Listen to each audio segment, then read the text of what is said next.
Voilà, donc dans NetJV, donc c'est dans Prof Mélar 2016-2017 Q2, donc on est en Art dans Ressources, vous pouvez prendre les fichiers suivants. Donc il y a un front.jpeg, un placeholdercube.bj, planefront.bj, planeside.bj et le side.jpeg.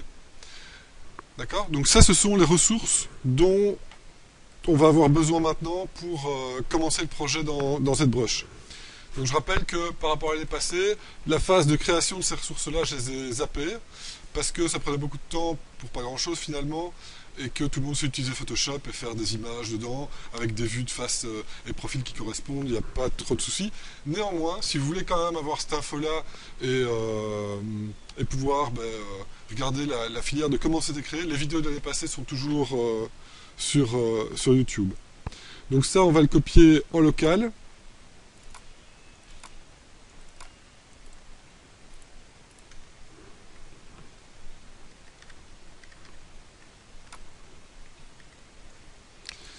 Et on va pouvoir donc ouvrir directement ZBrush 4.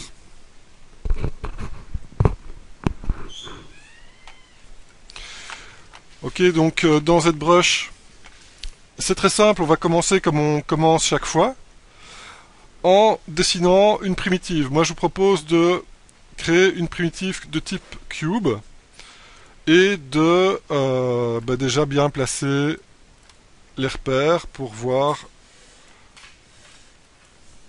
pour bien visualiser la scène. Donc le vert c'est en bas, le bleu c'est dans le fond, le rouge c'est à droite pour avoir le cube dans le bon sens.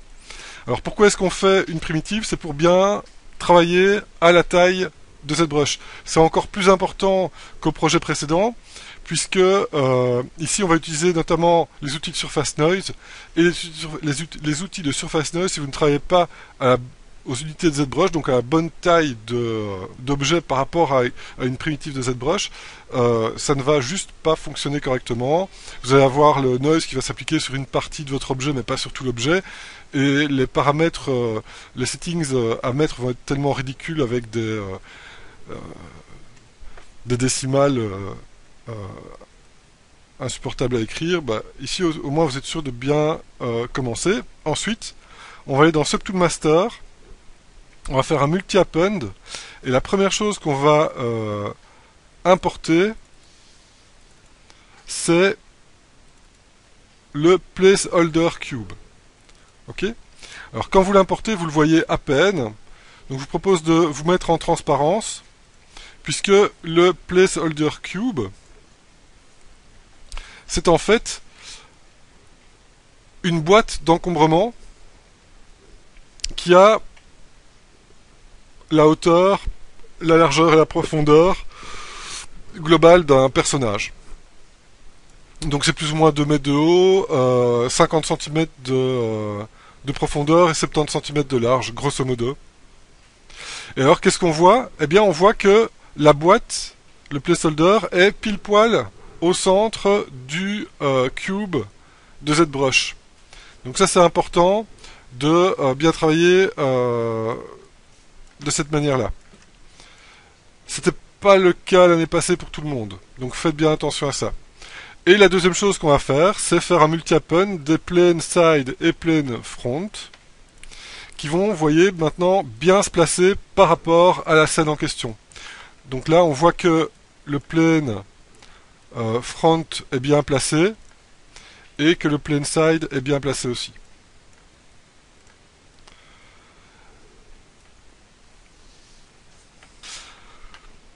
Deuxième étape, eh bien, on va dans le module de texture,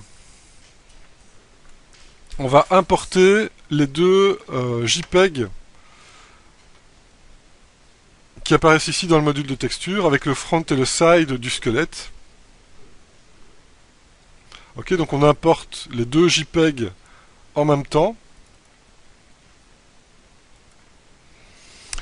Et de ce fait-là, eh bien, on va pouvoir, là je vais passer en mode Matcap Gray, de ce fait-là, eh bien, on va pouvoir texturer les planes.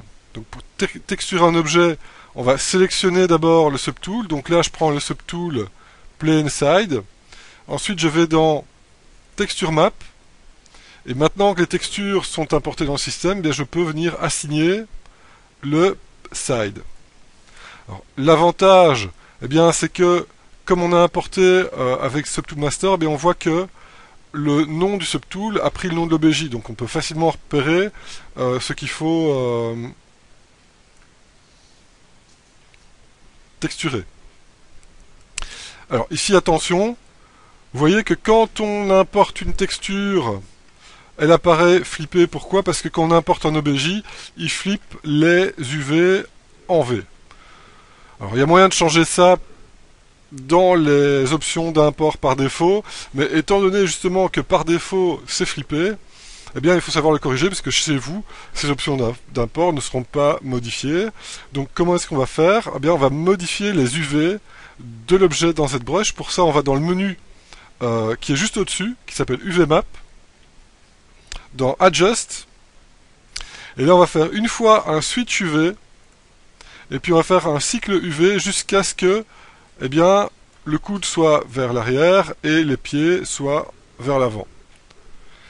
D'accord? Ensuite, on fait la même opération pour le plane front, où on va d'abord chercher la texture front, et ensuite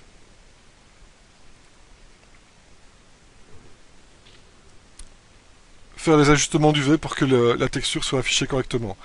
Si vous voulez vérifier que tout fonctionne bien, eh bien, vous mettez en solo, ou en transparence plutôt, vous mettez en vue de face, et vous décochez la perspective, et là en fait on voit bien que, eh bien,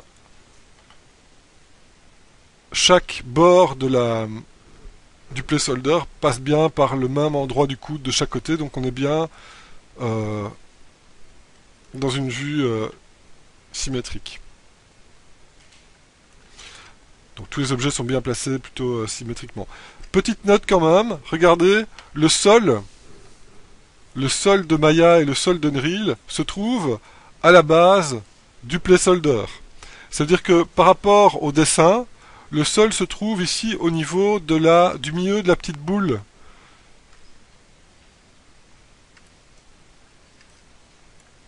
D'accord, qui se trouve ici en bas au niveau de la vue de face. Donc on va utiliser les Z-sphères pour créer la structure de base et rapidement sketcher la structure du personnage. Bon, c'est plus rapide que le Dynamesh, mais pour ça il faut connaître l'outil. Donc là peut-être que vous allez vous dire ouais mais je suis plus rapide en Dynamesh, je pourrais partir d'une tête et puis descendre tout le personnage. Ici avec les Z-sphères, quand on connaît l'outil, c'est plus rapide de rapidement sketcher donc quelque chose de complexe de ce gabarit-là, mais c'est aussi plus facile de l'ajuster. Vous allez voir que replacer une Z-sphère, ça va déplacer les liens qu'il y a entre les Z-sphères aussi, et ça va être beaucoup plus facile à faire. C'est un outil que vous connaissez vu que vous avez déjà fait un arbre, je crois, avec Amaury avec cette technique-là. Donc vous connaissez un peu le principe. Donc faites un append de la sphère rouge qui se trouve ici.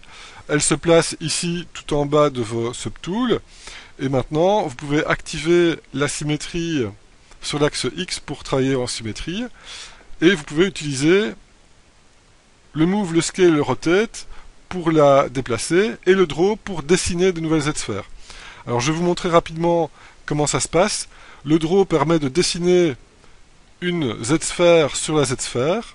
Le move permet de bouger la Z-sphère dans l'espace. Le scale de la scaler ou de scaler celle d'origine.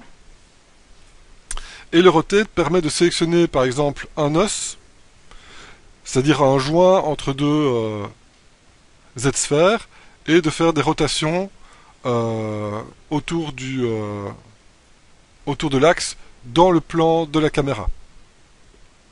Ça c'est le principe. L'autre principe, c'est qu'on peut dessiner plusieurs Z-sphères sur une même Z-sphère, et qu'on peut disposer dans l'espace des sphères comme on le souhaite. Très important, la taille du pinceau quand vous utilisez vos Z-sphères. Pourquoi? Parce que si vous prenez une taille de pinceau qui est trop grande, vous allez bouger plusieurs Z-sphères en même temps. Vous voyez qu'ici, celle de l'extrémité bouge, mais celle du milieu bouge aussi. Pour peu qu'elles soient proches l'une de l'autre, ça va bouger encore plus. Donc bien prendre le pinceau qui est à la taille de la modification que vous voulez faire pour bouger et sélectionner seulement la Z-sphère que vous voulez. Alors, l'objectif, c'est de pouvoir créer de la géométrie. Donc comment est-ce qu'on va pouvoir visualiser la géométrie qu'on crée? Eh bien, on va simplement cliquer sur A, qui est un raccourci pour Adaptive Skin Preview, et ça vous donne donc une prévisualisation du mesh que vous êtes en train de réaliser à la densité de preview ici. D'accord? Donc A, c'est pour passer du mode Z-sphère au mode mesh, preview du mesh. Ok? Donc ici on va commencer avec la Z-sphère de base.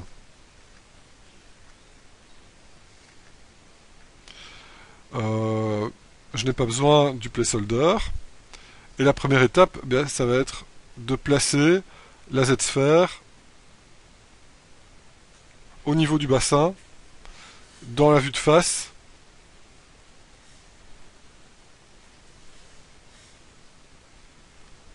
et dans la vue de profil.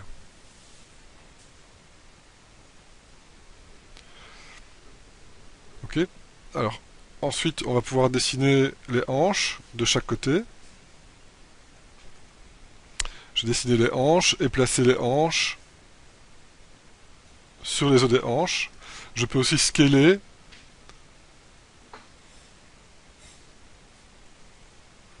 l'os. Et ensuite, je peux dessiner le genou et puis bouger le genou. Vous voyez que la hanche bouge un peu, ben je replace la hanche correctement par après. Si vous mettez en transparence et vous décochez Ghost, vous pouvez toujours voir le squelette du bonhomme qui se dessine en arrière-plan. Donc ici je vais placer les sphères dans la vue de face et puis j'irai les placer correctement dans la vue de profil.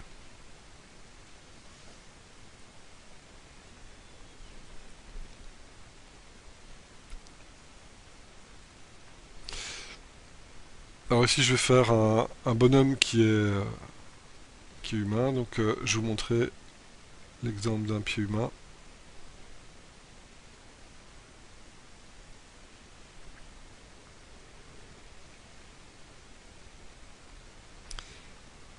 D'accord, donc là je place tout de face et puis je vais mettre dans la vue de profil et je vais replacer. Et vous voyez, c'est ça qu'il est facile de faire avec les Z-sphères, c'est que on va pouvoir bouger des grandes parties de forme en même temps. Alors maintenant, vous voyez que j'ai suivi le squelette, mais que en fait, je veux faire une jambe humaine. Alors comment est-ce qu'on va faire? On se met en mode draw et quand on clique sur un joint entre deux Z-sphères, eh bien ça rajoute une sphère de contrôle.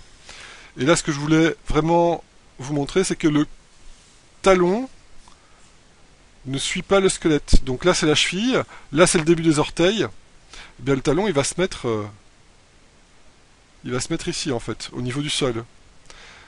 Et les orteils, eh bien, ils vont se mettre ici un petit peu plus loin. D'accord? Donc le squelette, c'est pas non plus le squelette humain qui suit la forme réelle du corps. Ici, c'est le squelette fonctionnel qui va permettre de faire la rotation à partir de la cheville, la rotation à partir de la base des orteils. Donc, il faut compléter avec la portion du coup de pied. Une fois que vous avez placé votre squelette, vous pouvez jouer sur la taille et l'encombrement des différents objets si vous le souhaitez, et vous pouvez rajouter avec Draw des sphères intermédiaires qui vont elles aussi pouvoir servir à définir la silhouette.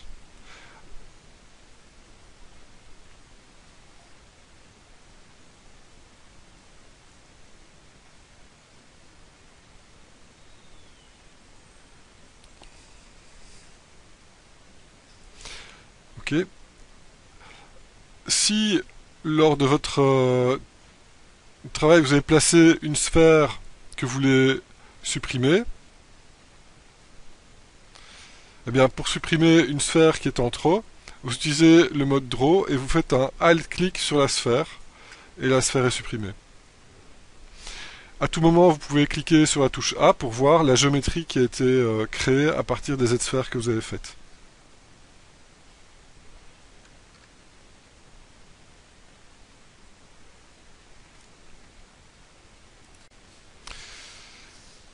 Je vous déconseille aussi de faire les mains en Z-sphère, c'est pas du tout nécessaire. Donc ici, ce qu'on va faire, une fois qu'on est arrivé à cette étape-là, eh bien, on va repartir vers le haut et la colonne vertébrale. Donc là, je laisse une sphère ici au niveau de la taille. Ensuite, je vais remonter. Donc attention de bien créer des sphères sur le centre, hein. Vous voyez que quand je suis sur le côté, il y a deux petits points verts qui apparaissent, ça veut dire que je peux dessiner deux sphères. Attention de ne pas dessiner deux sphères pour la colonne vertébrale, mais de bien arriver au moment où il n'y a plus qu'un seul point pour faire une sphère au centre. C'est assez important si vous voulez pas avoir de bug plus tard quand vous transformez ça en mèche. Et toujours bien vérifier au niveau de la preview que ce que vous faites est propre. D'accord ?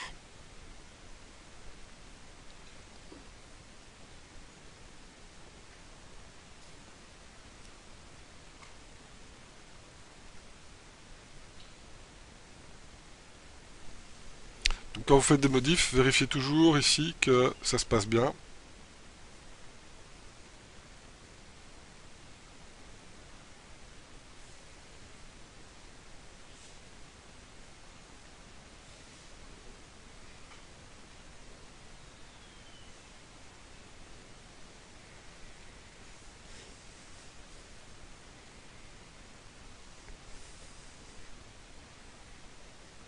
Donc encore une fois, je place tout dans la vue de face et puis j'irai retravailler ça au niveau de la vue de profil.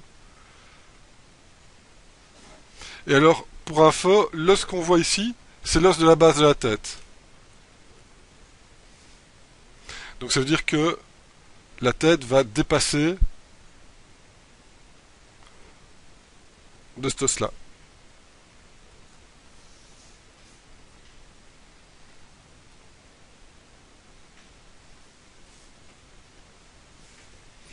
Donc une fois que la colonne vertébrale est faite, eh bien on va placer les sphères correctement.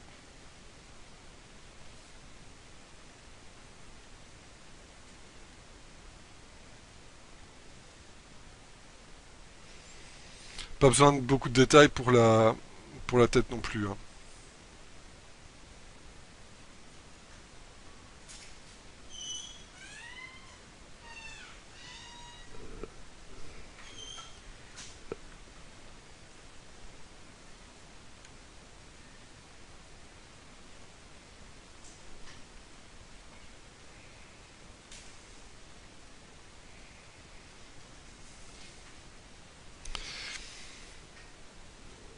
Et alors pour les épaules,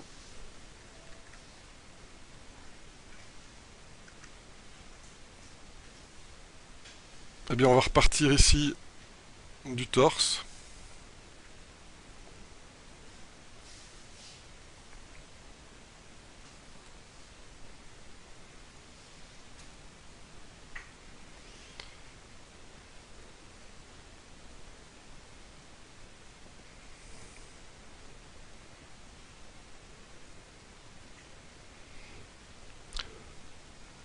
Et on va terminer par la main. Et la main, ben, on va juste faire un petit moignon pour la paume de la main et on replacera ça, on resculptera ça correctement plus tard. Toujours bien placer les éléments sur le squelette.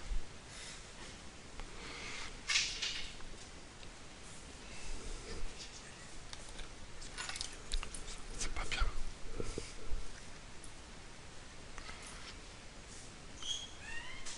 Ok, donc là vous avez votre mannequin de base, et une fois que votre mannequin de base est fait, eh bien vous pouvez commencer à jouer avec des objets intermédiaires si vous voulez qu'il ait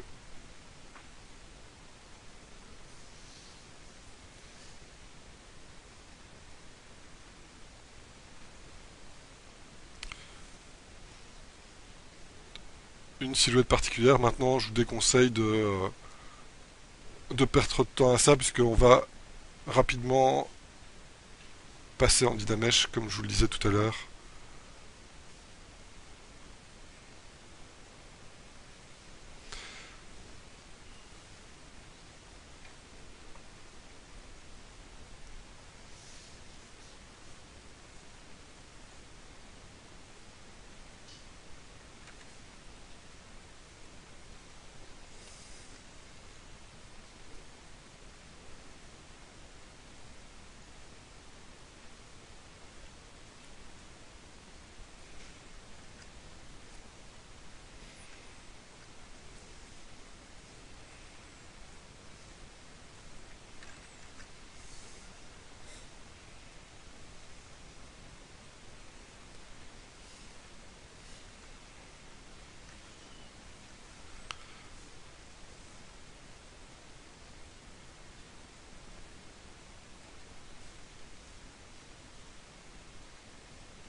Oui.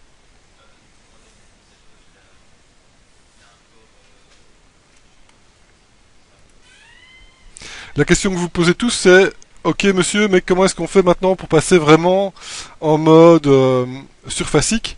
Eh bien regardez,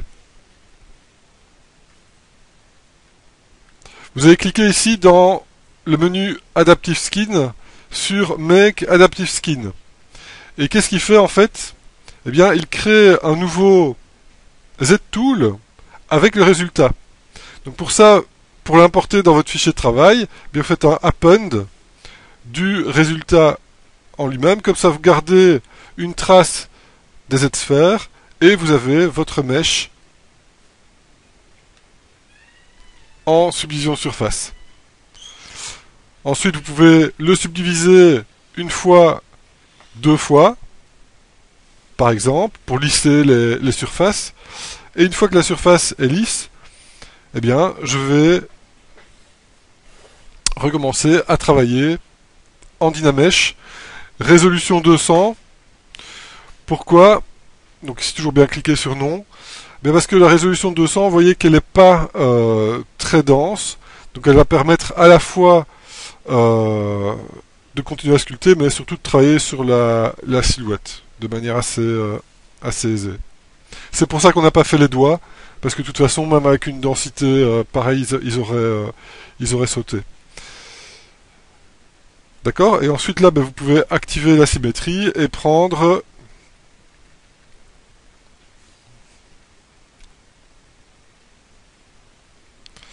votre brush clé tube pour préciser la silhouette et tout ce qui s'y passe. Et là, c'est vraiment votre concept qui va driver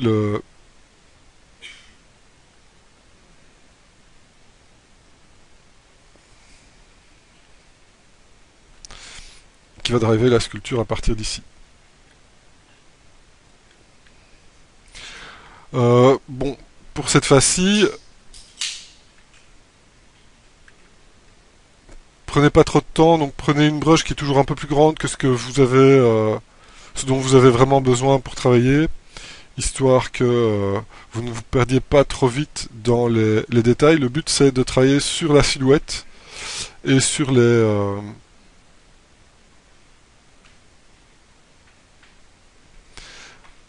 les formes principales.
Et n'oubliez pas que vous pouvez à tout moment recalculer votre Dynamesh.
Alors, une fois que vous avez votre silhouette, vous pouvez encore travailler dessus de manière assez ludique avec des layers. Alors, les layers, on les a pas encore vus. On va les utiliser ici de manière introductive. Euh, et je vais vous montrer donc quelques trucs qu'on peut faire. Donc, qu'est-ce qu'on peut faire dans un layer? Eh bien, dans un layer, on peut transformer à sa guise. Donc là, par exemple, on peut sculpter dans un layer un certain type de modification, et puis avoir, eh bien, dans ce layer, la modification qui est incluse et sur laquelle on peut jouer au niveau de l'intensité. Donc ici, par exemple, je vais rajouter un layer. Je vais sélectionner toute. Donc on ne sait plus calculer le dynamètre quand l'objet est un layer. Je vous montrerai comment béquer ça tout à l'heure. Donc par exemple, je vais sélectionner et masquer toute la jambe. Voilà, je vais flouter cette zone-là. Et je vais utiliser par exemple une déformation, inflate, qui va permettre, voilà, d'augmenter sensiblement la silhouette de cette portion-là. Eh bien, grâce au layer maintenant, comme ça a été enregistré dans le layer, eh bien, je peux jouer sur l'intensité du gonflement. Qu'est-ce que ça veut dire? Eh bien, ça veut dire que vous pouvez isoler, par exemple, certaines parties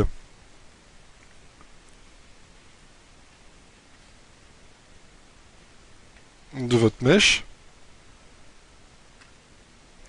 Et c'est pour ça qu'on fait vraiment, on va dire, une étape de sketch au niveau du sculpt. C'est vraiment pour avoir toute la liberté de pouvoir jouer avec.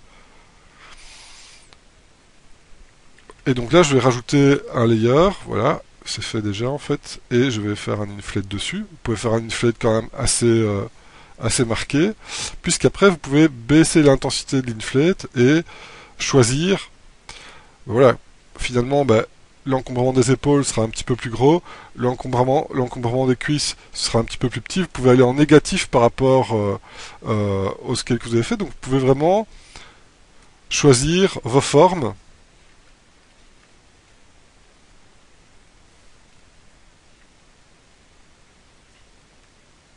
Et à partir de votre objet de base,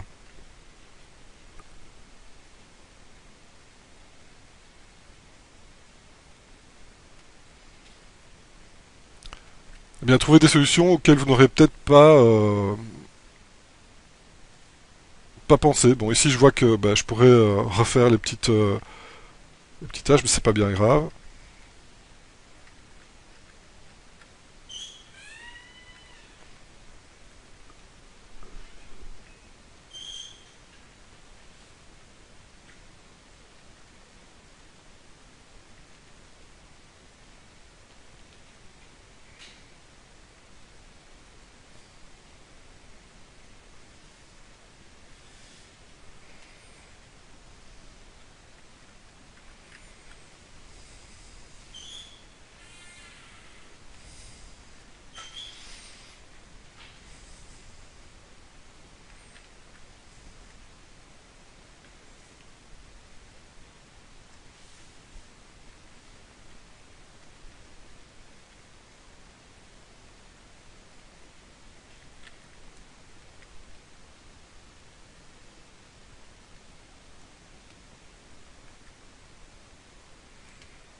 Ok, et on voit que dans une série de layers, eh bien, il y a une série de transformations qui sont effectuées et qui vont permettre bah, de tester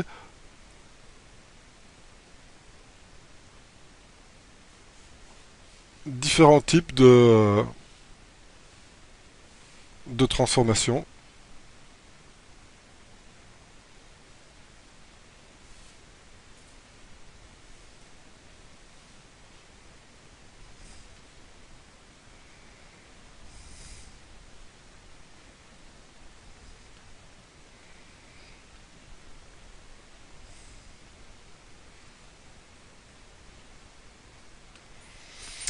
Et une fois que vous êtes content, vous faites un Bake All.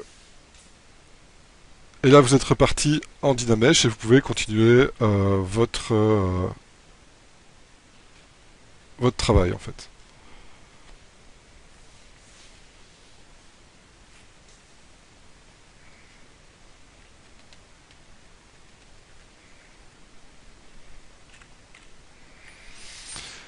Voilà. Et je vous demande pas d'aller plus loin que ce type de silhouette, hein. Donc c'est vraiment, on va dire, les basses fréquences de départ.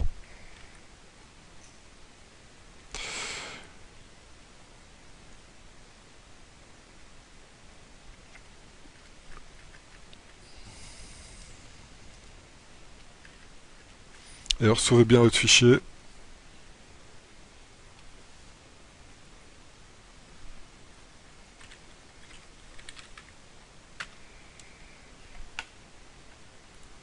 Donc dans la dernière phase, la première étape, c'est de faire une petite partie clean-up du modèle. Là, je vois qu'il y a des zones qui vont poser des problèmes suite à l'inflate, etc. que j'ai fait. Donc là, je vais cleaner un petit peu ces parties-là, refaire un Dynamesh et refaire quelque chose de propre.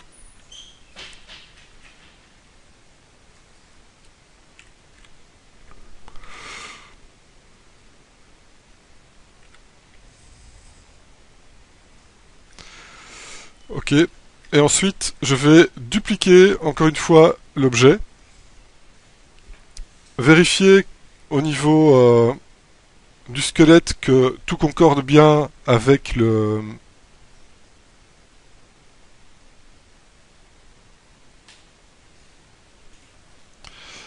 l'alignement ici. Donc on a bien l'alignement qui est respecté au niveau des différents éléments. Alors vous voyez qu'au niveau de la tête, maintenant je suis complètement off au niveau du squelette. C'est pas grave, c'est-à-dire qu'on pourra skinner toute la partie du dessus sur l'os du cou qui sera à la base ici. C'est pas grave, il n'y a pas de mouvement de tête très marqué dans les animes d'Unreal, donc il n'y a pas de problème à ce niveau-là. Donc qu'est-ce qu'on va faire avec ce qu'on a dupliqué? Eh bien, on va, pour le moment, donc c'est un mesh assez haute densité, on peut pas encore aller avec ça dans le moteur, mais pour checker un petit peu la silhouette, eh bien on va pouvoir utiliser un autre outil qu'on va voir plus en détail plus tard, qui est le Z-Remesher, et qui va permettre de recalculer une topologie automatique sur le modèle. Donc là, je vais mettre le target poly count à 1. Je laisse adaptatif par défaut. Et là, en fait, il va créer un mesh très propre, qui suit bien les formes. Et donc là, je suis à 6000 points et demi. Donc c'est vraiment le type de densité qu'on va pouvoir utiliser dans un jeu. En tout cas, par rapport aux contraintes qu'on va utiliser cette fois-ci. Donc ceci, eh bien, je vais l'exporter en OBJ. Et donc là, ce sera il s'appelle Gérard. Et ce sera le Proto 1.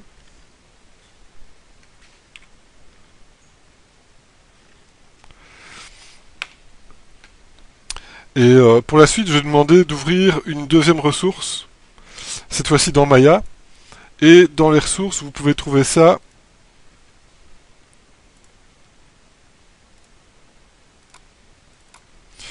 Donc c'est le Cara SF Proto underscore UE4. C'est le même principe que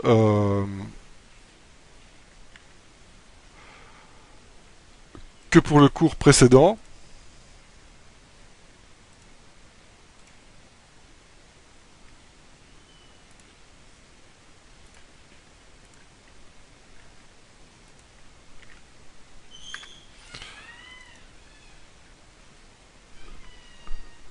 Et donc c'est une scène avec le squelette du personnage de jeu.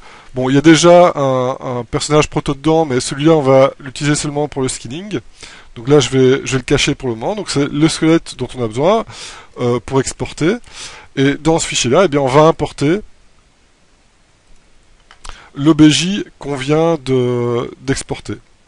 On voit que ça colle bien au modèle, même s'il est très différent du mesh d'exemple ici, ben, on voit que ça colle toujours bien ici au niveau du squelette, même si la tête est complètement off, ça ne pose pas de problème.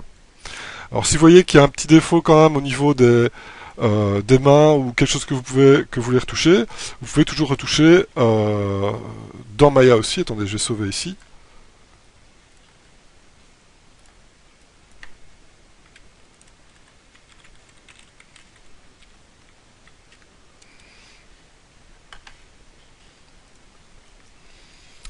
Et puis réimporter ce que vous avez fait comme modif.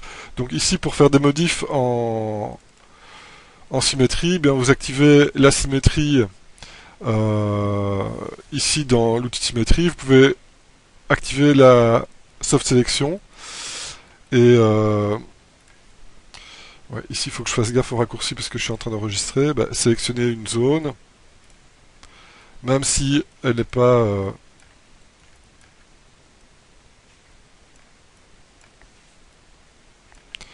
ok, donc ici j'ai envie de lui faire une tête qui est beaucoup plus petite.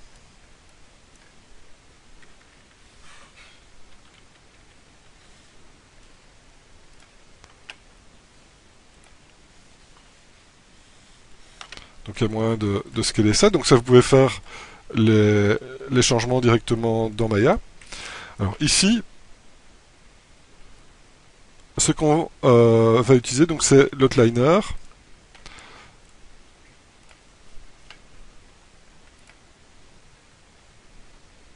On va sélectionner le mesh et on va le parenter au root. Donc avec le bouton du milieu, on va mettre ça dans la hiérarchie ici du root. Et ensuite, on va skinner ça au squelette. Donc on prend le mesh, CTRL-clic le root, et on fait un attachement avec les paramètres habituels. Et donc maintenant, si je bouge un joint,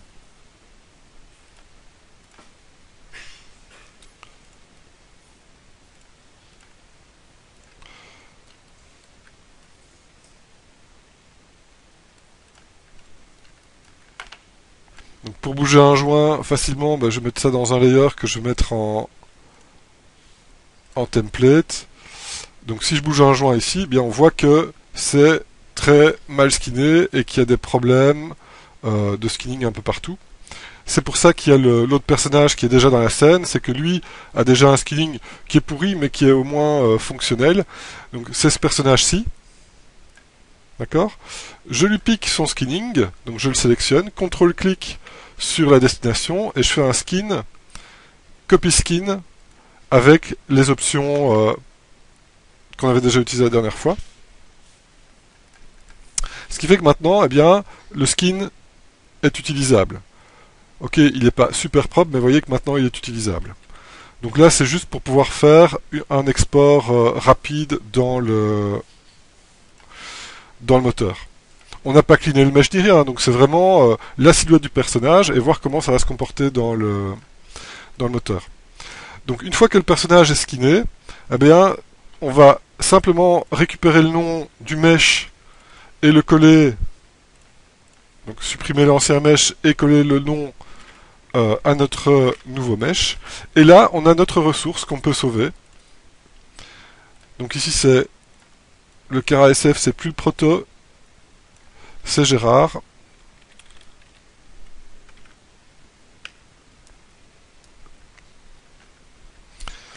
Et là, donc, on va aller chercher la dernière ressource dont on a besoin, c'est le skmannequin.fbx. Et le skmannequin.fbx, en fait, c'est la ressource qu'on va devoir changer dans le moteur. Donc là, je vais simplement... on a besoin aussi d'une autre ressource qui est déjà sur la machine ici, c'est les FBX presets. Souvenez-vous, il y a un chemin pour coller les presets. Ça, c'est le FBX preset d'export dans UE4, qui se trouve dans ressources aussi. Et donc là, maintenant, je vais faire un export all avec comme preset KaraSF underscore UE4, d'accord, qui est dans vos presets habituels. et vous sauvez sur le skmannequin.fbx.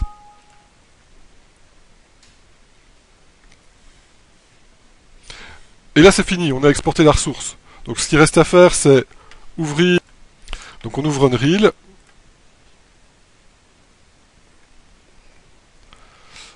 On lance le moteur. La scène qui est dans ressources.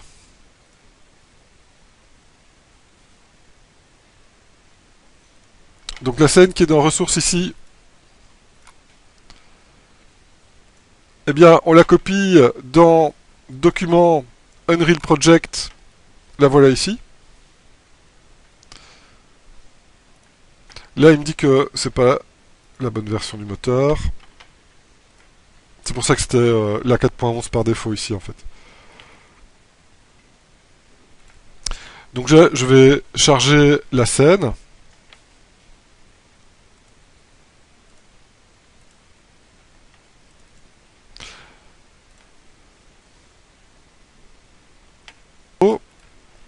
Eh bien la scène par défaut c'est le personnage de prototype qui est donné par Epic et par les développeurs d'Unreal qui court dans une scène. C'est exactement le même principe que ce qu'on avait fait pour le personnage dans Unity. On voit que ce sont des proportions qui sont totalement humaines, donc pour répondre à Antoine qui est plus là, il n'y a pas de souci. D'accord. Et ce qu'on va changer comme ressource, c'est la ressource qui est en rose ici, le skmannequin. Pour ça, il suffit de faire un clic droit, réimporte, et là, vous allez browser jusqu'au fichier que vous venez de sauver en FBX.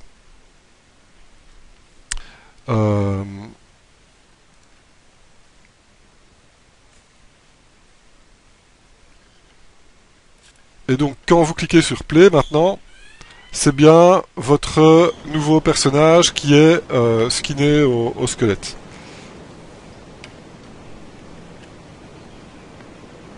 Ok. Donc ça, c'est vraiment la filière, on va dire, de base, mettre une première version de son personnage pour faire le prototype, puisqu'on va après mettre à jour tout ça. Alors, voilà pour aujourd'hui. Alors, je suis désolé